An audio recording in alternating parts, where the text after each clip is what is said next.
నారా లోకేష్కి ఇప్పుడు తెలుగుదేశం పార్టీ భవిష్యత్ అధ్యక్షుడు, ఆంధ్రప్రదేశ్కి భవిష్యత్ ముఖ్యమంత్రి. ఇది ప్రతి తెలుగుదేశం కార్యకర్త బలంగా నమ్మేది. అలాగే విదేశాల్లో ఉన్న తెలుగు వాళ్ళు కూడా నమ్మేది.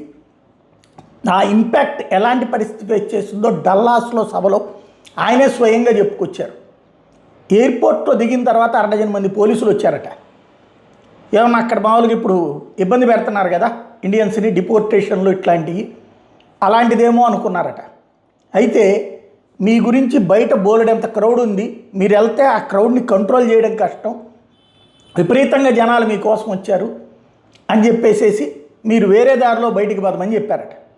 అంటే ఆ స్థాయిలో ఎయిర్పోర్ట్ దగ్గరికే అమెరికాలో పెద్ద ఎత్తు లోకేష్ కోసం రావడం అన్నటువంటిది ఆయనకే షాకింగ్ పరిణామం.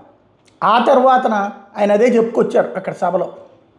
నేను దాదాపు 9 గంటలు అమెరికాలోనే ఉన్నాను, ఓ 2 సంవత్సరాలు 9 ఏళ్ల పాటు, ఓ 2 ఏళ్ల పాటు ఉద్యోగం చేశాను, మిగతా ఏళ్ళు చదువుకున్నాను. ఆ సందర్భంలో ఎప్పుడూ లేనటువంటిది పరిస్థితి ఇలా ఫేస్ చేయాల్సి వచ్చింది. నేను అమెరికాలో ఉన్నానా ఆంధ్రాలో ఉన్నానా అన్నటువంటి ఫీల్ వచ్చింది అన్నటువంటిది. ఆ స్థాయి ఆదరణ లోకేష్ని మైమరిపింపజేసింది. భవిష్యత్తులో మరింత కష్టపడాలన్నటువంటి తత్వాన్ని తీసుకొచ్చింది.